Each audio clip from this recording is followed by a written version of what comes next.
ನೋಡಿ, ರೀಸೆಂಟ್ ಆಗಿ ಏಷ್ಯಾದ ಕೆಲವು ಭಾಗಗಳಲ್ಲಿ ಮತ್ತೆ ಮಿಡಲ್ ಈಸ್ಟ್ ನಲ್ಲಿ ಇಂಟರ್ನೆಟ್ ಸರ್ವಿಸ್ ಅಲ್ಲಿ ತುಂಬಾ ತೊಂದರೆ ಆಯ್ತು ಅಂತ ಹೇಳ್ಬೋದು. ನೀವು ಅಬ್ಸರ್ವ್ ಮಾಡಿದೀರಾ? ಇದು ಯಾವುದೇ ಸೈಬರ್ ಅಟ್ಯಾಕ್ ಅಥವಾ ಸ್ಯಾಟಲೈಟ್ ಫೇಲ್ಯೂರ್ ಖಂಡಿತವಾಗ್ಲೂ ಆಗಿರ್ಲಿಲ್ಲ. ಈ ಇಂಟರ್ನೆಟ್ ತೊಂದರೆಗೆ ಕಾರಣ ಅಂತಂದ್ರೆ ಈ ಒಂದು ಕೆಂಪು ಸಮುದ್ರ ಅಂತ ಏನ್ ಹೇಳ್ತೀವಿ, ಅದರ ಒಂದು ಅಂಡರ್ ವಾಟರ್ ಕೇಬಲ್ ಕಟ್ ಆಗಿದ್ದು. ಈ ಕೇಬಲ್ಸ್ ಗಳನ್ನ ನಾವು ನೋಡೋದಾದ್ರೆ ಅಂದ್ರೆ ನಮ್ಮ ಡೈಲಿ ಲೈಫ್ಗೆ ಬಹಳ ಮುಖ್ಯ. ಈ ಕೇಬಲ್ಸ್ಗಳು ಅಂದ್ರೆ ಅಂಡರ್ ವಾಟರ್ ಇರೋದ್ರಿಂದ ನಮ್ಗೆ ಕಾಣಿಸೋದೇ ಇಲ್ಲ. ಆದ್ರೆ ಪಬ್ಲಿಕ್ ಇಂಟರ್ನೆಟ್ ಇಂದ ಫೈನಾನ್ಷಿಯಲ್ ಮಾರ್ಕೆಟ್ಸ್ ವರೆಗೂ ಕೂಡ ಮತ್ತೆ ಇನ್ನು ಡಿಫೆನ್ಸ್ ವರೆಗೂ ಕೂಡ ಈ ಕೇಬಲ್ಸ್ ಮೇಲೆ ಬಹಳಷ್ಟು ಇಂಪಾರ್ಟೆಂಟ್ ಆಗಿರುವಂತಹ ಸಿಸ್ಟಮ್ ತುಂಬಾ ಡಿಪೆಂಡ್ ಆಗಿರತ್ತೆ. ಇವತ್ತಿನ ವಿಡಿಯೋದಲ್ಲಿ ನಾವು ಈ ಒಂದು ಅಂಡರ್ ಸಿ ಕೇಬಲ್ಸ್ ಬಗ್ಗೆ ಅರ್ಥ ಮಾಡ್ಕೊಳ್ಳೋಣ. ಮೊದಲಿಗೆ ಈ ಕೇಬಲ್ಸ್ ಏನಿದೆ ಅಲ್ವಾ, ಇದರ ಒಂದು ಇಂಪಾರ್ಟೆನ್ಸ್ ಏನು ಅಂತ ನಮಗೆ ಗೊತ್ತಾಗಬೇಕು. ಅದಾದ್ಮೇಲೆ ನಾವು ಈ ಕೇಬಲ್ಸ್ ನ ಕನ್ಸ್ಟ್ರಕ್ಷನ್ ಮತ್ತೆ ಓನರ್ಶಿಪ್ ಡಿಸ್ಕಸ್ ಅನ್ನು ಕೂಡ ಮಾಡ್ಕೊಂಡ್ಬರೋಣ. ಆಮೇಲೆ ಈ ಕೇಬಲ್ಸ್ಗೆ ರಿಲೇಟೆಡ್ ಆಗಿರುವಂತಹ ಜಿಯೋಪಾಲಿಟಿಕಲ್ ಏನು ಅನ್ನೋದ್ರ ಬಗ್ಗೆ ಡಿಸ್ಕಸ್ ಮಾಡೋಣ. ಇನ್ನು ಈ ವಿಡಿಯೋನ ಕೊನೆ ಭಾಗದಲ್ಲಿ ಅಂದ್ರೆ ಈ ಒಂದು ಇಂಡಸ್ಟ್ರಿಗೆ ಬಂದಾಗ ಇಂಡಿಯಾ ಮತ್ತೆ ಇಂಡಿಯನ್ ಕಂಪನೀಸ್ಗಳು ಯಾವ ಪಾತ್ರವನ್ನ ವಹಿಸ್ತಿದೆ ಅನ್ನೋದ್ರ ಬಗ್ಗೆ ನೋಡ್ಕೊಂಬರೋಣ. ಹಾಗಿದ್ರೆ ಬನ್ನಿ ಇವತ್ತಿನ ಕಾರ್ಯಕ್ರಮವನ್ನ ಶುರು ಮಾಡೋಣ. ಮೊದಲಿಗೆ ಈ ಕೇಬಲ್ಸ್ ನ ಇಂಪಾರ್ಟೆನ್ಸ್ ಅರ್ಥ ಮಾಡ್ಕೊಳ್ಬೇಕು. ನಾನ್ ಹೇಳಿರೋ ರೀತಿ ಅಂದ್ರೆ ಈ ಒಂದು ಅಂಡರ್ ಸಿ ಕೇಬಲ್ಸ್ ನಮ್ಮ ಡೈಲಿ ಲೈಫ್ಗೆ ಬಹಳ ಮುಖ್ಯ ಆಗಿದೆ ಅಂತ ಹೇಳಿದೆ. ಇವು ಫೈಬರ್ ಆಪ್ಟಿಕ್ ವೈರ್ಸ್ ಗಳಾಗಿರುತ್ತೆ. ಈ ಅಂಡರ್ ಸಿ ಕೇಬಲ್ಸ್ ಇದೆ ಅಲ್ವಾ, ಇದ್ರ ಮೂಲಕ ಇಂಟರ್ನ್ಯಾಷನಲ್ ಡೇಟಾದ 95% ಟ್ರಾನ್ಸ್ಮಿಟ್ ಆಗತ್ತೆ. ಇಮೇಲ್ಸ್ ಇಂದ ಹಿಡಿದು ಫೋನ್ ಕಾಲ್ಸ್, ಗೂಗಲ್ ಸರ್ಚಸ್ ಹಾಗೆ ನೆಟ್ಫ್ಲಿಕ್ಸ್ ವರೆಗೂ ಕೂಡ ಇದು ನಮಗ್ ಬೇಕು. ಅಷ್ಟು ಮಾತ್ರ ಯಾಕೆ, ಇವನ್ ಫೈನಾನ್ಷಿಯಲ್ ಟ್ರೇಡ್ಸ್ ನಲ್ಲೂ ಕೂಡ ಈ ಒಂದು ಅಂಡರ್ ಸಿ ಕೇಬಲ್ಸ್ ಅನ್ನ ಯೂಸ್ ಮಾಡ್ತಾರೆ. ಉಳಿದ 5% ಡೇಟಾ ನೀವು ನೋಡೋದಾದ್ರೆ ಸ್ಯಾಟಲೈಟ್ ವರೆಗೂ ಕೂಡ ಹ್ಯಾಂಡಲ್ ಮಾಡ್ತಾ ಬರ್ತಾರೆ. ಈ ಸ್ಯಾಟಲೈಟ್ಸ್ ಗಳು ಅಂದ್ರೆ ಇದ್ರ ಮೂಲಕ ಟ್ರಾನ್ಸ್ಮಿಟ್ ಆಗುವಂತಹ ಡೇಟಾ, ಕೇಬಲ್ ಬೇಸ್ಡ್ ಡೇಟಾ ಅಷ್ಟು ಫಾಸ್ಟ್ ಆಗಿ ಇರೋದಿಲ್ಲ. ಈ ಸ್ಯಾಟಲೈಟ್ಸ್ ಗಳ ಮೂಲಕ ಕೇಬಲ್ಸ್ ನ ತಲುಪೋದಕ್ಕೆ ಸಾಧ್ಯವಾಗದಿರೋ ಲೊಕೇಶನ್ಸ್ ಗಳಿಗೆ ಹೋಗೋದಕ್ಕೆ ಡೇಟಾ ಏನ್ ಮಾಡತ್ತೆ, ಅವಾಗವಾಗ ಹೋಗ್ತಾನೆ ಇರ್ಬೇಕು. ಅಂದ್ರೆ ಮನುಷ್ಯನೇ ತಲುಪಕ್ ಆಗದಿರೋಂತಹ ಜಾಗಕ್ಕೆ ಈ ಡೇಟಾ ಹೋಗತ್ತೆ. ಆದ್ರೆ ಒಂದು ಕ್ಲೌಡ್ ಕಂಪ್ಯೂಟಿಂಗ್ ಮತ್ತೆ AI ಟ್ರೈನಿಂಗ್ ಹಾಗೆ ಬೇರೆ ಬೇರೆ ಹೈ ಡೇಟಾ ರಿಕ್ವೈರ್ಮೆಂಟ್ಸ್ ಗಳಿಗೆ ನಾವು ಈಗಲೂ ಕೂಡ ಕೇಬಲ್ಸ್ ಬೇಸ್ಡ್ ಡೇಟಾ ಮೇಲೆ ಡಿಪೆಂಡೆಂಟ್ ಆಗಿದ್ದೀವಿ. ಇವತ್ತು ಸುಮಾರು 600 ಆಕ್ಟಿವ್ ಅಥವಾ ಪ್ಲಾನ್ಡ್ ಡೇಟಾ ಕೇಬಲ್ಸ್ ಇದೆ. ಇದರ ಒಂದು ಟೋಟಲ್ ಲೆಂತ್ ನೀವು ನೋಡೋದಾದ್ರೆ 12ರಿಂದ 15 ಲಕ್ಷ ಕಿಲೋಮೀಟರ್ಸ್ ಇದೆ ಅಂತಾನೆ ಹೇಳ್ಬೋದು. ಅಂದ್ರೆ ಈ ಕೇಬಲ್ಸ್ ಅಂದ್ರೆ ಭೂಮಿಯನ್ನು ಕೂಡ 30ರಿಂದ 37 ಟೈಮ್ಸ್ ಸರ್ಕಲ್ ಮಾಡಬಹುದು. ಈ ಕೇಬಲ್ಸ್ ಮೂಲಕ ಹಲವು ಪೆಟಾಬಿಟ್ಸ್ ಡೇಟಾ ಟ್ರಾನ್ಸ್ಮಿಟ್ ಆಗತ್ತೆ. ಮತ್ತೆ ಒಂದು ಪೆಟಾಬಿಟ್ ಅಂದ್ರೆ ಎಷ್ಟು ದೊಡ್ಡದು ಒಂದ್ಸಲ ಯೋಚನೆ ಮಾಡಿ. ಒಂದು ಪೆಟಾಬಿಟ್ ಡೇಟಾನ ಯೂಸ್ ಮಾಡೋದಕ್ಕೆ 1,20,000 hours of HD video stream ಮಾಡಬೇಕು. ಇದು ಎಷ್ಟೊಂದು ಡೇಟಾ ಅಂತಂದ್ರೆ ಒಂದು ಗ್ಲೋಬಲ್ ಬ್ಯಾಂಕ್ ಈ ಕೇಬಲ್ಸ್ ಮೂಲಕ $4 ಟ್ರಿಲಿಯನ್ ಅನ್ನ ಮೂವ್ ಮಾಡತ್ತೆ. ಆದ್ರೆ ಈ ಅಂಡರ್ ಸಿ ಕೇಬಲ್ಸ್ ನಲ್ಲಿ ಯೂಸ್ ಅನ್ನ ನೀವು ನೋಡೋದಾದ್ರೆ ಒಂದು ಪ್ರಾಬ್ಲಮ್ ಇದೆ ನೋಡಿ. ಅಂದ್ರೆ ಇದನ್ನ ಯೂಸ್ ಮಾಡೋದಕ್ಕೆ ಯಾವ್ದಾದ್ರು ಒಂದು ತೊಂದರೆ ಇರತ್ತೆ ಅಂತ. ಅಂದ್ರೆ ಈ ಸಮುದ್ರದ ಅಡಿಯಲ್ಲಿ ನಾವು ಹೋದಷ್ಟು ಏನಾಗತ್ತೆ, ಜಾಸ್ತಿ ಭೂಕಂಪಗಳಾಗತ್ತೆ, ಮತ್ತೆ ಅಂಡರ್ ವಾಟರ್ ಲ್ಯಾಂಡ್ ಸ್ಲೈಡ್ಸ್ ಗಳಿರತ್ತೆ, ಅಥವಾ ಈ ಒಂದು ಜ್ವಾಲಾಮುಖಿಯಿಂದ ಬೇಕಾದಷ್ಟು ತೊಂದರೆಗಳು ಅವಾಗವಾಗ ಆಗ್ತಾನೆ ಇರುತ್ತೆ. ಆದ್ರೆ ಶಿಪ್ಸ್ ನ ಆಂಕರ್ಸ್ ಅಥವಾ ಈ ಒಂದು ಸಿ ಬೆಡ್ ಟ್ರಾಲರ್ಸ್ ಅಂತ ಏನ್ ಹೇಳ್ತೀವಿ, ಅದರ ಈ ಒಂದು ಮನುಷ್ಯನ ಆಕ್ಟಿವಿಟೀಸ್ ನಿಂದ 70% ಕೇಬಲ್ಸ್ ಗಳು ಕಟ್ ಆಗ್ತಾ ಇರುತ್ತೆ. ಪ್ರತಿ ವರ್ಷ ಸುಮಾರು 100ರಿಂದ 150 ಈ ಒಂದು ಕೇಬಲ್ಸ್ ಡ್ಯಾಮೇಜ್ ಆಗತ್ತೆ. ಇದರ ರಿಪೇರ್ಸ್ ನ ನೀವು ನೋಡೋದಾದ್ರೆ ತುಂಬಾ ಕಷ್ಟ ಮತ್ತೆ ಕಾಸ್ಟ್ಲಿ ಆಗಿರುತ್ತೆ ಅಂತ ಹೇಳ್ಬೋದು. ಈ ರಿಪೇರ್ಸ್ಗೆ ಸುಮಾರು $1ರಿಂದ $3 ಮಿಲಿಯನ್ ಬೇಕಾಗತ್ತೆ. ಒಂದ್ಸಲ ಯೋಚನೆ ಮಾಡಿ, ಅಷ್ಟು ಆಳಕ್ಕೆ ಹೋಗಿ ಮನುಷ್ಯ ಪ್ರತಿಯೊಂದನ್ನು ರಿಪೇರ್ ಮಾಡಿ ಬರ್ಬೇಕು ಅಂತಂದ್ರೆ ಎಷ್ಟು ದುಡ್ಡು ಬೇಕಾಗ್ಬೋದು ಅಂತ. ಅಷ್ಟು ಮಾತ್ರ ಅಲ್ಲದೆ ಇದಕ್ಕೆ ಬೇಕಾಗಂತೆ ಅಂದ್ರೆ ಸ್ಪೆಷಲೈಸ್ಡ್ ಕ್ರ್ಯೂ ಇರಬೇಕು, ಮತ್ತೆ ಶಿಪ್ಸ್ ಜೊತೆಗೆ ಈ ರಿಪೇರ್ಸ್ಗೆ ಹಲವು ತಿಂಗಳುಗಳ ಟೈಮೇ ಹಿಡಿಯತ್ತೆ. ಈ ಕೇಬಲ್ಸ್ ಹಲವು ಲೊಕೇಶನ್ಸ್ ಗಳಲ್ಲಿ ಒಂದು ಹಬ್ಸ್ ಮೂಲಕ ಹಾದು ಹೋಗುತ್ತೆ. For example Suez canal, red C ಮತ್ತೆ ಸ್ಟ್ರೇಟ್ ಆಫ್ ಮಲಾಖಾ ಅಥವಾ ಇಂಗ್ಲಿಷ್ ಚಾನೆಲ್, ಈ ರೀಜನ್ಸ್ ಗಳಲ್ಲಿ ನೀವು ನೋಡೋದಾದ್ರೆ ಕೇಬಲ್ಸ್ ಡ್ಯಾಮೇಜ್ ಆಯ್ತು ಅಂತ ಅನ್ಕೊಳ್ಳಿ, ಹಲವಾರು ಲೊಕೇಶನ್ಸ್ ಮೇಲೆ ಇದರ ಪರಿಣಾಮ ಆಗತ್ತೆ. 2017ರಲ್ಲಿ ಕೇಬಲ್ ಕಟ್ ಆದ ಕಾರಣ ಏನಾಯ್ತು ಅಂತಂದ್ರೆ ಸೊಮಾಲಿಯಾದಲ್ಲಿ 3 ವಾರಗಳ ಕಾಲ ಇಂಟರ್ನೆಟ್ ಆಕ್ಸೆಸ್ ಇರಲಿಲ್ಲ. 2022ರಲ್ಲಿ ಅಂದ್ರೆ ವಾಲ್ಕ್ಯಾನಿಕ್ ಎರಪ್ಷನ್ ಇಂದ ಅಂಡರ್ ಸಿ ಕೇಬಲ್ ಕೂಡ ಡ್ಯಾಮೇಜ್ ಆಗೋಗಿತ್ತು. ಇದರಿಂದ ನೀವು ಟೋಂಗಾದಲ್ಲಿ ನೋಡೋದಾದ್ರೆ ಇಂಟರ್ನೆಟ್ ಆಕ್ಸೆಸ್ ಹೋಗಿತ್ತು ಗೊತ್ತಾ. ಈ ಕೇಬಲ್ಸ್ ಅನ್ನ ಬಿಲ್ಡ್ ಮಾಡಬೇಕು ಮತ್ತೆ ಮೇಂಟೈನ್ ಮಾಡೋದು ಅಷ್ಟು ಸುಲಭದ ಮಾತಲ್ಲ. ಮಿಲಿಯನ್ಸ್ ಆಫ್ ಡಾಲರ್ಸ್ ಬೇಕಾಗತ್ತೆ, ಮತ್ತೆ ಹಲವು ವರ್ಷಗಳ ಪ್ಲಾನಿಂಗ್ ಇರಬೇಕು. ಸ್ಪೆಷಲೈಸ್ಡ್ ಶಿಪ್ಸ್ ನ ಮೂಲಕ ಯೂಸ್ ಮಾಡ್ಕೊಳ್ಬೇಕು. ಈ ಕೇಬಲ್ಸ್ ಅನ್ನ ಎಲ್ಲಾನು ಯೂಸ್ ಆದ್ಮೇಲೆ ಬಿಲ್ಡ್ ಮಾಡಲಾಗತ್ತೆ. ಈಗ ಈ ಕೇಬಲ್ಸ್ ನೇ ನೋಡಿ, ಯೂಶಲಿ ಏನ್ ಮಾಡ್ತಾರೆ, 25 ವರ್ಷಗಳ ಕಾಲ ಆಪರೇಷನಲ್ ಮಾಡಿರ್ತಾರೆ. ಆದ್ರೆ ಈ ಕೇಬಲ್ಸ್ ಅನ್ನ ಬಿಲ್ಡ್ ಮಾಡೋದು ಯಾರು, ಮತ್ತೆ ಇವು ಇಂಟರ್ನ್ಯಾಷನಲ್ ಬಾರ್ಡರ್ಸ್ ಏನಿರುತ್ತೆ ಅದನ್ನ ಕ್ರಾಸ್ ಮಾಡ್ತು ಅಂತ ಅಂದ್ರೆ ಇದರ ಓನರ್ಶಿಪ್ ಯಾರ ಹತ್ರ ಇರುತ್ತೆ, ಇದ್ರ ಬಗ್ಗೆ ನಾವಿವಾಗ ಅರ್ಥ ಮಾಡ್ಕೊಳ್ಳೋಣ. ಯೂಶಲಿ ನ್ಯಾಷನಲ್ ಟೆಲಿಕಾಂ ಕಂಪನೀಸ್ ಈ ಒಂದು ಪಾರ್ಷಲ್ ಓನರ್ಶಿಪ್ ಅಥವಾ ಒಂದು ಗವರ್ಮೆಂಟ್ ಸಹಾಯನೊಂದಿಗೆ ಈ ಕೇಬಲ್ಸ್ ಅನ್ನ ಬಿಲ್ಡ್ ಮಾಡ್ತಾರೆ ಮತ್ತೆ ಆಪರೇಟ್ ಕೂಡ ಮಾಡ್ತಾರೆ. ಫಾರ್ ಎಕ್ಸಾಂಪಲ್, ಬ್ರಿಟಿಷ್ ಟೆಲಿಕಾಂ ಮತ್ತೆ AT&T ಮತ್ತೆ ಫ್ರಾನ್ಸ್ನ ಆರೆಂಜ್ ಹಲವು ವರ್ಷಗಳ ಕಾಲ ಏನ್ ಮಾಡಿದ್ರು, ಗ್ಲೋಬಲ್ ಸಬ್ಸಿ ಪ್ರಾಜೆಕ್ಟ್ಸ್ ಅನ್ನ ಬಿಲ್ಡ್ ಮಾಡಿದ್ರು ಮತ್ತೆ ಆಪರೇಟ್ ಕೂಡ ಮಾಡಿದ್ದಾರೆ. ಏಷ್ಯಾದಲ್ಲಿ ನೀವು ನೋಡೋದಾದ್ರೆ ಚೈನಾ ಟೆಲಿಕಾಂ ಮತ್ತೆ ಜಪಾನ್ನ NTT ನಂತಹ ಟೆಲಿಕಾಂ ಕಂಪನೀಸ್ಗಳು ಏನ್ ಮಾಡುತ್ತೆ ಗೊತ್ತಾ, ಅಂಡರ್ ಸಿ ಕೇಬಲ್ಸ್ ಗಳ ಜೊತೆ ಅಂದ್ರೆ ಬಿಲ್ಡ್ ಮಾಡ್ಕೊಳ್ತವೆ ಮತ್ತೆ ಆಪರೇಟ್ ಕೂಡ ಮಾಡ್ತವೆ.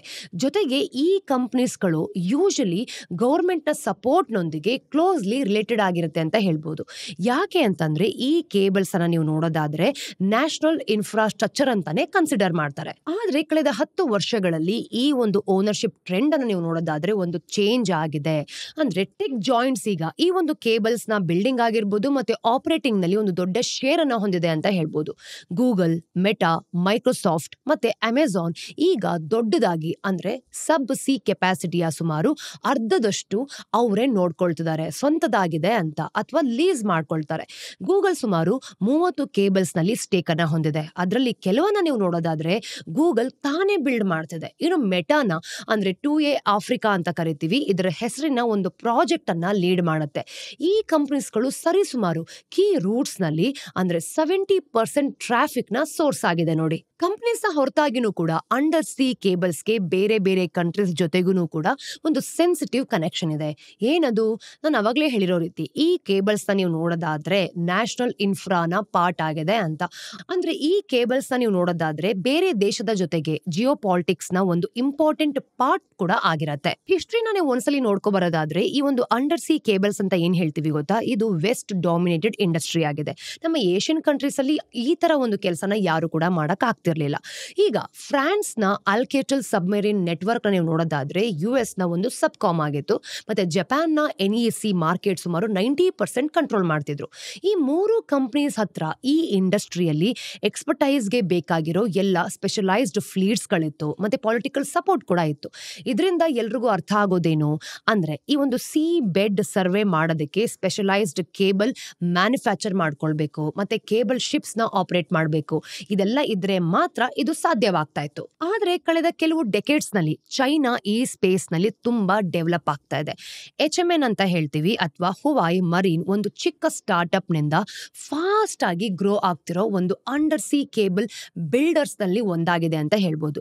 HMN ಗೆ ಬೀಜಿಂಗ್ ನ ಈ ಒಂದು ಡಿಜಿಟಲ್ ಸಿಲ್ಕ್ ರೋಡ್ ಇನಿಷಿಯೇಟಿವ್ಸ್ ಇಂದಾನೆ ಸಪೋರ್ಟ್ ಸಿಗ್ತಾ ಇರೋದು. ಈ ಇನಿಷಿಯೇಟಿವ್ ನ ಗೋಲ್ ಏನಿದೆ ಅಂದ್ರೆ ಗ್ಲೋಬಲ್ ಡಿಜಿಟಲ್ ಇನ್ಫ್ರಾ ನಲ್ಲಿ ಚೈನಾದ ಪ್ರೆಸೆನ್ಸ್ ಜಾಸ್ತಿ ಆಗಿರೋದ್ರಿಂದ ತನ್ನ ಪೀಕ್ ನಲ್ಲಿ ಏನ್ ಮಾಡ್ಬೇಕು, HMN ಅಂದ್ರೆ ರೀಸೆಂಟ್ ಇಯರ್ಸ್ ಅಲ್ಲಿ ನೀವು ನೋಡೋದಾದ್ರೆ ಟೋಟಲ್ ಗ್ಲೋಬಲ್ ಕೇಬಲ್ ನ ಲೆಂತ್ 18% ಕಾಂಟ್ರಿಬ್ಯೂಟ್ ಮಾಡಿದೆ ಗೊತ್ತಾ. ಇನ್ನು ಕಂಪನಿನೂ ಕೂಡ ವೆಸ್ಟರ್ನ್ ಕಾಂಪಿಟೇಟರ್ಸ್ ಗಿಂತ 20-30% ತುಂಬಾ ಕಡಿಮೆ ಬಿಡ್ಸ್ ಅನ್ನ ಕೊಡ್ತಾ ಇದೆ. ಇದರಿಂದ ಅರ್ಥ ಆಗೋದೇನು, ಇವ್ರು ಈಸಿಯಾಗಿ ಕಾಂಟ್ರಾಕ್ಟ್ಸ್ ಗಳು ಜಾಸ್ತಿ ಇವ್ರಿಗೆ ಸಿಗತ್ತೆ ಅಂತ. ಯಾರು ಈ ಕೇಬಲ್ಸ್ ಅನ್ನ ಬಿಲ್ಡ್ ಮತ್ತೆ ಮೇಂಟೈನ್ ಮಾಡ್ತಾರೋ ಆ ಒಂದು ಎಂಟಿಟಿ ಅಥವಾ ಕಂಪನಿಗೆ ಗ್ಲೋಬಲ್ ಡೇಟಾ ಫ್ಲೋ ಮೇಲೆ ಬಹಳ ಸ್ಟ್ರಾಂಗ್ ಆಗಿ ಕಂಟ್ರೋಲ್ ಸಿಗುತ್ತೆ. ಇನ್ನು ಕಂಪನೀಸ್ ನ ನೀವು ನೋಡೋದಾದ್ರೆ ಗ್ಲೋಬಲ್ ಟ್ರಾಫಿಕ್ ಮಾನಿಟರ್ ಕೂಡ ಮಾಡ್ಕೊಳ್ಬಹುದು. ರಿಪೇರ್ಸ್ ಏನಾದ್ರು ಡಿಲೇ ಆಯ್ತು ಅಂತ ಅನ್ಕೊಳ್ಳಿ ಅಥವಾ ಡಿಲೇ ಮಾಡಿದ್ರೆ ಮತ್ತೆ ಕೆಲವು ಎಕ್ಸ್ಟ್ರೀಮ್ ಸಿಚುವೇಶನ್ಸ್ ಗಳಲ್ಲಂತೂ ಈ ಕಂಪನೀಸ್ ಯಾವುದೇ ದೇಶದ ಮೇಲೆ ಅಂದ್ರೆ ಕನೆಕ್ಷನ್ ಕೂಡ ಬಂದ್ರು ಅಥವಾ ಬರ್ದೇ ಇದ್ರು ಇವರೇ ಕೆಲಸನ ಮಾಡ್ಬೇಕಾಗತ್ತೆ. ಇನ್ನು ಎಲ್ಲಾ ಸಿಚುವೇಶನ್ಗೆ ಗೌರ್ಮೆಂಟ್ ಯಾವ ರೀತಿ ಸಪೋರ್ಟ್ ಕೊಡುತ್ತೆ ಅನ್ನೋದೇ ಇಲ್ಲಿ ಟೆನ್ಷನ್ ನ ಕ್ರಿಯೇಟ್ ಮಾಡುವಂತಹ ಒಂದು ಪರಿಸ್ಥಿತಿ ಅಂತ ಹೇಳ್ಬೋದು. ವೆಸ್ಟರ್ನ್ ಗವರ್ಮೆಂಟ್ಸ್ ಚೈನಾದ ಈ ಒಂದು ಗ್ರೋಯಿಂಗ್ ಇನ್ವಾಲ್ವ್ಮೆಂಟ್ ಅನ್ನ ಆಪೋಸ್ ಕೂಡ ಮಾಡಿದೆ. ಈಗ ಟೀಮ್ ಟೆಲಿಕಾಂ ಈ ಒಂದು ಹೆಸರನ್ನ ನಾವು ನೋಡೋದಾದ್ರೆ ಇದಕ್ಕೆ ಸಂಬಂಧಪಟ್ಟಿರೋ ಹಾಗೆ ಒಂದು ಕಮಿಟಿ ಹಾಂಗ್ಕಾಂಗ್ ನಲ್ಲಿ ಟರ್ಮಿನೇಟ್ ಆಗೋ ಒಂದು ಕೇಬಲ್ಸ್ ನ ಅಂದ್ರೆ ಲ್ಯಾಂಡಿಂಗ್ ಲೈಸೆನ್ಸ್ ಅನ್ನೇ ಡಿನೇ ಮಾಡಿದೆ ನೋಡಿ. ಅವ್ರ ಪ್ರಕಾರ ಈ ಕೇಬಲ್ಸ್ ನಲ್ಲಿ ಚೈನೀಸ್ ಸರ್ವೇಲಿಯನ್ಸ್ ಏನಿರುತ್ತೆ ಅದು ರಿಸ್ಕ್ ಅನ್ನ ಜಾಸ್ತಿ ಎದುರಿಸಬಹುದು ಅಂತ ಇವ್ರು ಹೇಳ್ತಿರೋದು. ಚೈನಾದ ಇನ್ವಾಲ್ವ್ಮೆಂಟ್ ಇಂದ ದೇಶಗಳ ನಡುವೆ ಏನಾಗ್ತಿದೆ, ಒಂದು weaponised inter dependence situation create ಆಗಿದೆ ಅಂತ.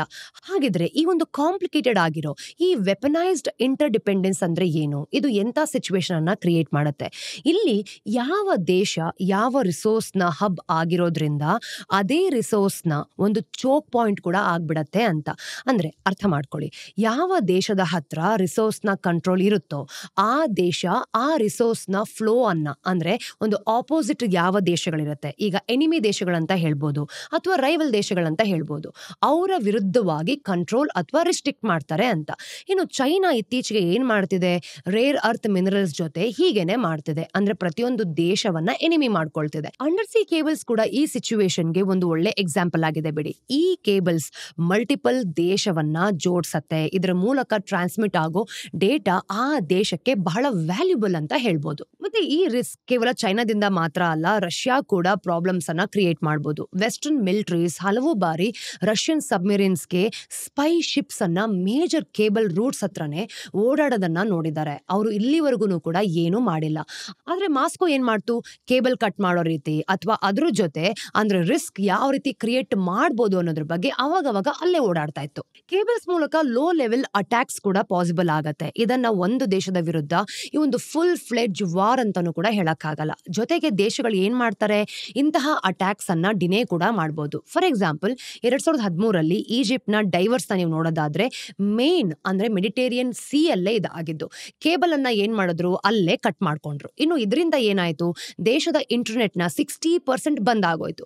2023 ಥೈವಾನ್ ನ ಈ ಮ್ಯಾಟ್ಸು ಐಲ್ಯಾಂಡ್ ನ ನೀವು ನೋಡೋದಾದ್ರೆ ಇಂಟರ್ನೆಟ್ 6 ವಾರಗಳ ಕಾಲ ಬಂದ್ ಆಗೋಗಿತ್ತು. ಈ ತೊಂದರೆಯನ್ನ ಚೈನೀಸ್ ವೆಸಲ್ ಮಾಡಿದ್ದು ಅಂತಾನೂ ಕೂಡ ನಂಬ್ತಾರೆ. ಇವತ್ತು ಅಂದ್ರೆ ನಾನ್ ಗವರ್ಮೆಂಟ್ ಬಾಡೀಸ್ ಕೂಡ ಈ ಕೇಬಲ್ಸ್ ಮೂಲಕ ದೇಶಗಳ ಮೇಲೆ ಅಟ್ಯಾಕ್ ಮಾಡಬಹುದು.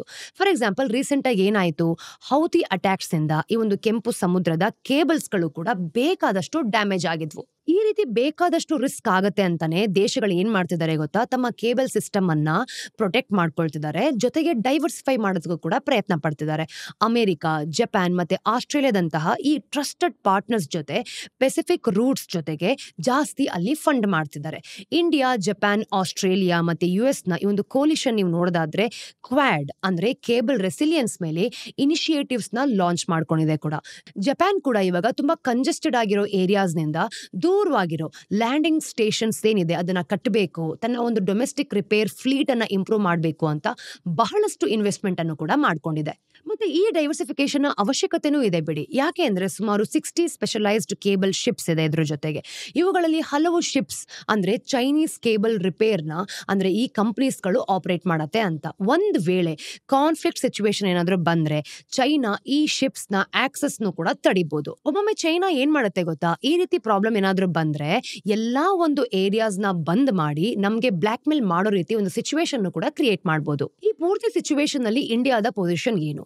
ಇಂಡಿಯಾ ಹತ್ರ ಸದ್ಯಕ್ಕೆ ಸುಮಾರು 17 ಇಂಟರ್ನ್ಯಾಷನಲ್ ಸಬ್ಮೆರಿನ್ ಕೇಬಲ್ ಲ್ಯಾಂಡಿಂಗ್ ಇದೆ. ಈ ಲ್ಯಾಂಡಿಂಗ್ಸ್ ನೀವು ನೋಡೋದಾದ್ರೆ ಮುಂಬೈನಲ್ಲಿ, ಚೆನ್ನೈನಲ್ಲಿ, ಕೊಚ್ಚಿನ್ ಮತ್ತೆ ಟೂಟಿಕಾನ್ ಹಾಗೆ ತ್ರಿವೆಂಡ್ರಂ ನಂತಹ 14 ಡಿಸ್ಟಿಂಕ್ಟ್ ಕೇಬಲ್ ಲ್ಯಾಂಡಿಂಗ್ ಸ್ಟೇಷನ್ಸ್ ನಲ್ಲಿದೆ ಅಥವಾ CLS ನಲ್ಲಿದೆ ಅಂತ ಹೇಳ್ಬೋದು. ಆದ್ರೆ ಇದು ಸಿಂಗಾಪುರ್ಸ್ ನಂತಹ ದೇಶಗಳಿಗೆ ಕಂಪೇರ್ ಮಾಡ್ಕೊಂಡ್ರೆ ಬಹಳ ಕಡಿಮೆ. ಅಲ್ಲಿ ಕೇವಲ 3 CLS ನಲ್ಲಿ 26 ಕೇಬಲ್ಸ್ ಇದೆ. ಇಮ್ಯಾಜಿನ್ ಮಾಡ್ಕೊಳ್ಳಿ, ಇಂಡಿಯಾದಲ್ಲಿ ಹೆಚ್ಚಿನ ಕೇಬಲ್ಸ್ ವಾಟ್ಸೋವೋ ಏನೋ ಇದೆ, ಆದ್ರೆ ಮುಂಬೈನಲ್ಲಿ ಎಲ್ಲನೂ ಲೊಕೇಟೆಡ್ ಆಗಿದೆ ಅಂತ ಹೇಳ್ಬೋದು. ಈ ಕಾನ್ಸಂಟ್ರೇಷನ್ ಇಂದ ಒಂದು ಜಿಯೋಗ್ರಾಫಿಕ್ ರಿಸ್ಕ್ ಕೂಡ ಉಂಟಾಗತ್ತೆ. ಇಂಡಿಯಾದ under C cable network government ಬದಲು ಪ್ರೈವೇಟ್ ಕಂಪನೀಸ್ ಗಳು ಹಾಗೆ ಗ್ರೂಪ್ಸ್ ಗಳು ಕೂಡ ಸ್ವಂತದಾಗಿ ಮಾಡ್ಕೊಂಡಿದೆ. ಈ ಕಂಪನೀಸ್ ಅಲ್ಲಿ ನೀವು ನೋಡೋದಾದ್ರೆ ಟಾಟಾ ಕಮ್ಯುನಿಕೇಶನ್ಸ್ ತುಂಬಾ ಲೀಡಿಂಗ್ ಅಲ್ಲಿರೋದು, ಮತ್ತೆ ಈ ಒಂದು ರಿಲಯನ್ಸ್ ಜಿಯೋ ಕೂಡ, ಹಾಗೆ ಭಾರತಿ ಏರ್ಟೆಲ್, ಸಿಫಿ ಟೆಕ್ನಾಲಜೀಸ್, BSNL ಮತ್ತೆ ವೋಡಾಫೋನ್ ಕೂಡ ಇನ್ಕ್ಲೂಡ್ ಆಗಿದೆ. IOX ಮತ್ತೆ ಈ ಒಂದು ಲೈಟ್ ಸ್ಟ್ರೋಮ್ ಅಂತ ಏನ್ ಹೇಳ್ತೀವಿ, ಈ ತರ ಹೊಸ ಒಂದು ಕಂಪನೀಸ್ ಗಳು ಅಂದ್ರೆ ಪ್ಲೇಯರ್ಸ್ ಕೂಡ ಈ ಸ್ಪೇಸ್ಗೆ ಎಂಟರ್ ಆಗ್ತಿದ್ದಾರೆ. 2024 ಎಂಡ್ ಹೊತ್ತಿಗೆ ಇಂಡಿಯಾದ ಈ ಒಂದು ಲಿಟ್ ಸಬ್ಸಿ ಕೆಪಾಸಿಟಿ ನೋಡೋದಾದ್ರೆ 192 TBPS ಇತ್ತು, ಅಥವಾ ಇದೊಂದು ಟೆರಾಬಿಟ್ಸ್ ಪರ್ ಸೆಕೆಂಡ್ ಇತ್ತು ಅಂತ ಹೇಳ್ಬೋದು. ಇದರಲ್ಲಿ 148 TBPS ಅಂತ ಏನ್ ಹೇಳ್ತೀವಿ ಆಕ್ಟಿವೇಟೆಡ್ ಆಗಿದೆ. ಅಂದ್ರೆ ಒಂದ್ಸಲ ಯೋಚನೆ ಮಾಡಿ, ಇಂಡಿಯಾದ ಕೇಬಲ್ಸ್ ನ data transmission capacity currently 192 TBPS ಆಗಿತ್ತು. ಅದರಲ್ಲಿ 148 TBPS ಕೇಬಲ್ಸ್ ಯೂಸಬಲ್ ಆಗಿದೆ. ಆದ್ರೆ ಇಂಡಿಯಾದ ಡೇಟಾ ಡಿಮ್ಯಾಂಡ್ ಬಹಳ ಫಾಸ್ಟ್ ಆಗಿ ಹೆಚ್ಚುತ್ತಿರೋದ್ರಿಂದ ಅಂದ್ರೆ ಇಲ್ಲಿ ಅರ್ಥ ಆಗೋದೇನು, ಇಂಡಿಯಾ ಗ್ಲೋಬಲ್ ಇಂಟರ್ನೆಟ್ ಟ್ರಾಫಿಕ್ ನ ಸುಮಾರು 20% ಕನ್ಸ್ಯೂಮ್ ಮಾಡುತ್ತೆ ಅಂತ. ಆದ್ರೆ ನಾವು ಸಬ್ಸಿ ಫ್ಲೋನ ಕೇವಲ 2% ಮಾತ್ರ ಹ್ಯಾಂಡಲ್ ಮಾಡ್ತೀವಿ. ಟ್ರೈ ಅಂದ್ರೆ telecom regulatory authority of India subsea ಇನ್ಫ್ರಾನ ಈ ಒಂದು 10-fold ಎಕ್ಸ್ಪಾನ್ಷನ್ಗೆ ಡಿಮ್ಯಾಂಡ್ ಕೂಡ ಮಾಡಿದ್ದಾರೆ.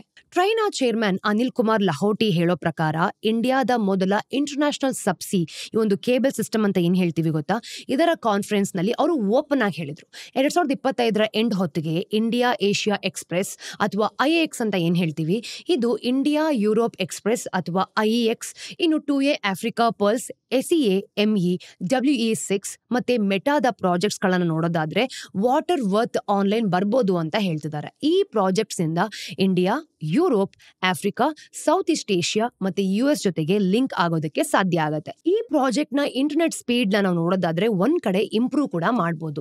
ಸಿಂಗಲ್ ಹಬ್ಸ್ ಮೇಲಿನ ಡಿಪೆಂಡೆನ್ಸಿ ಖಂಡಿತವಾಗ್ಲೂ ಕೂಡ ಕಡಿಮೆ ಆಗುತ್ತೆ. ಜೊತೆಗೆ ಡೂಪ್ಲಿಕೇಟ್ಸ್ ಮೂಲಕ ಬ್ಯಾಕಪ್ಸ್ ಕೂಡ ಕ್ರಿಯೇಟ್ ಮಾಡಬಹುದು. ನೋಡಿ, ಡೊಮೆಸ್ಟಿಕ್ ಪ್ರಾಜೆಕ್ಟ್ಸ್ ನಲ್ಲೂ ಕೂಡ ಬೇಕಾದಷ್ಟು ಗ್ರೋತ್ ಇದೆ. BSNL ನ ಚೆನ್ನೈ ಅಂಡಮಾನ್ ನಿಕೋಬಾರ್ ಐಲ್ಯಾಂಡ್ ಅಥವಾ CANI ಮತ್ತೆ ಕೊಚ್ಚಿ ಲಕ್ಷದ್ವೀಪ್ ಅಥವಾ KLI ಪ್ರಾಜೆಕ್ಟ್ಸ್ ಇಂಡಿಯಾದ ಐಲ್ಯಾಂಡ್ ಟೆರಿಟರೀಸ್ ಅಲ್ಲಿ ನೀವು ನೋಡೋದಾದ್ರೆ ಕನೆಕ್ಟಿವಿಟಿ ಸಖತ್ ಇಂಪ್ರೂವ್ ಮಾಡುತ್ತೆ. ಆದ್ರೆ ಇಂಡಿಯಾದ ಅಂಡರ್ ಸಿ ಕೇಬಲ್ ಸೆಕ್ಟರ್ ನಲ್ಲಿ ಕೆಲವು ಮೇಜರ್ ಚಾಲೆಂಜಸ್ ಗಳು ಕೂಡ ಇದೆ. ದುಬೈ ಅಥವಾ ಸಿಂಗಾಪುರ್ ಮೇಲೆ ರಿಪೇರ್ ಆಗಿರ್ಬೋದು ಮತ್ತೆ ಮೇಂಟೆನೆನ್ಸ್ ಗೆ ಡಿಪೆಂಡ್ ಆಗಿದ್ದೀವಿ. ಇಂಥ ಸಿಚುವೇಶನ್ ನಲ್ಲಿ ಇಂಡಿಯಾದ ಕೇಬಲ್ಸ್ ನ ರಿಪೇರ್ ಮತ್ತೆ ಮೇಂಟೆನೆನ್ಸ್ ಗಳಲ್ಲಿ ಏನಾಗುತ್ತೆ, ಜಾಸ್ತಿ ಡಿಲೇ ಕೂಡ ಆಗತ್ತೆ. ರೆಗ್ಯುಲೇಷನ್ಸ್ ಕೂಡ ಒಂದು ಚಾಲೆಂಜ್ ಆಗಿದೆ ಬಿಡಿ. ರಿಪೇರ್ಸ್ ಗೆ ರಿಲೇಟೆಡ್ ಆಗಿರೋ ಕ್ಲಿಯರ್ನೆನ್ಸ್ ಇಂದಾನೆ ಹಲವಾರು ವಾರಗಳ ಡಿಲೇ ಆಗ್ತಾ ಇರೋದು. ಈ ಪ್ರಾಬ್ಲಮ್ ನ ಸಾಲ್ವ್ ಮಾಡೋದಕ್ಕೆ ಟ್ರೈನ್ 2023 ಒಂದು ಫ್ರೇಮ್ ವರ್ಕ್ ನ ನೀವು ನೋಡೋದಾದ್ರೆ CLS ಆಪರೇಟರ್ಸ್ ಅಂತ ಏನ್ ಹೇಳ್ತೀವಿ ಗೊತ್ತಾ, ಅವರ ಒಂದು ಹೊಸ ಲೈಸೆನ್ಸಿಂಗ್ ನಿಂದ ಅಂದ್ರೆ ನಾರ್ಮ್ಸ್ ಅಂತ ಏನ್ ಹೇಳ್ತೀವಿ ಅದನ್ನ ಇಂಟ್ರೊಡ್ಯೂಸ್ ಕೂಡ ಮಾಡಿದ್ದಾರೆ. ಜೊತೆಗೆ ಇಂಡಿಯನ್ ಫ್ಲಾಗ್ ಈ ಒಂದು ರಿಪೇರ್ ಶಿಪ್ಸ್ ಗೋಸ್ಕರನೇ ಫೈನಾನ್ಷಿಯಲ್ ಇನ್ಸೆಂಟಿವ್ಸ್ ಕೂಡ ರಿಕಮೆಂಡ್ ಮಾಡ್ಕೊಂಡಿದ್ದಾರೆ. ಕೆಲವು ಎಕ್ಸ್ಪರ್ಟ್ಸ್ ಹೇಳೋ ಪ್ರಕಾರ ಇಂಡಿಯನ್ ನೇವಿಯ ಹೊಸ ಒಂದು ಡೈವಿಂಗ್ ಸಪೋರ್ಟ್ ಶಿಪ್ಸ್ ಅನ್ನ ಕೇಬಲ್ ರಿಪೇರ್ ಗೋಸ್ಕರನೇ ಎಕ್ವಿಪೈ ಮಾಡಬೇಕು ಅಂತ ರಿಕಮೆಂಡ್ ಕೂಡ ಮಾಡ್ಕೊಂಡಿದ್ದಾರೆ. ಗ್ಲೋಬಲ್ ಸ್ಕೇಲ್ ನಲ್ಲಿ ಅನ್ರೆಸ್ಟ್ ನ ಒಂದು ಪೊಟೆನ್ಷಿಯಲ್ ಹೆಚ್ಚುತ್ತಿದೆ ಅಂತ ಹೇಳ್ಬೋದು. ಇನ್ನು ಬೆಲಾಟಿಕ್ ಸಿ ಹಾಗೆ ತೈವಾನ್ ಸುತ್ತಮುತ್ತ ಸೆಕ್ಯೂರಿಟಿ ಕನ್ಸರ್ನ್ಸ್ ಕೂಡ ಹೆಚ್ಚುತ್ತಾ ಇದೆ. ಚೈನಾದ ಒಂದು deep C cable cutting device ನ ನೀವು ನೋಡೋದಾದ್ರೆ ಡೆವಲಪ್ಮೆಂಟ್ ಒಂದು ದೊಡ್ಡ ಥ್ರೆಟ್ ಆಗ್ಬೋದು. ಅಂದ್ರೆ ನಮ್ ದೇಶ ಕೇವಲ ತನ್ನ ಕೇಬಲ್ ನೆಟ್ವರ್ಕ್ ಎಕ್ಸ್ಪೆಂಡ್ ಮಾಡಿದ್ರೆ ಸಾಲದು, ಬದಲಾಗಿ ಏನ್ ಮಾಡ್ಬೇಕು, ಈ ನೆಟ್ವರ್ಕ್ ಅನ್ನ ಪ್ರೊಟೆಕ್ಟ್ ಮಾಡೋದಕ್ಕೆ ಅವಶ್ಯಕತೆ ಇದೆ ಅಂತಾನು ಕೂಡ ತಿಳ್ಕೊಳ್ಬೇಕು. ಈ ಸ್ಟೋರಿ ಮತ್ತೆ ಡೀಪ್ ಅನಾಲಿಸಿಸ್ ನ ಕೇಳಾದ್ಮೇಲೆ ನಿಮ್ಗೆ ಏನ್ಸುತ್ತೆ, ಇಂಡಿಯಾದ under C cable industry grow ಆಗ್ಬೋದಾ ಅಥವಾ ನಾವು ಬೇರೆ ದೇಶಗಳ ಮೇಲೆ ಈ ಟೆಕ್ನಾಲಜಿಗೋಸ್ಕರನೇ ಡಿಪೆಂಡ್ ಆಗಿ ಇರ್ತೀವ? ನಿಮ್ಮ ವ್ಯೂಸ್ ಮತ್ತೆ ಒಪಿನಿಯನ್ಸ್ ಏನು ಅನ್ನೋದನ್ನ ಕಮೆಂಟ್ ಸೆಕ್ಷನ್ ಅಲ್ಲಿ ತಿಳಿಸಿ. ಹಾಗೆ ಈ ವಿಡಿಯೋ ಇಷ್ಟ ಆದಲ್ಲಿ ಲೈಕ್ ಮಾಡಿ, ಶೇರ್ ಮಾಡಿ, ಸಬ್ಸ್ಕ್ರೈಬ್ ಮಾಡಿ. ಮತ್ತಷ್ಟು ಇನ್ಫಾರ್ಮೇಟಿವ್ ವಿಡಿಯೋಸ್ ಒಂದಿಗೆ ನಾನ್ ನಿಮ್ಗೆ ಮುಂದಿನ ಡೈಲಿ ಬ್ರೀಫ್ ಅಲ್ಲಿ ಸಿಗ್ತೀನಿ. ಅಲ್ಲಿ ತನಕ ಟೇಕ್ ಕೇರ್. ನಾನು ನಿಮ್ಮ ಚಂದನ, ಸೈನಿಂಗ್ ಆಫ್.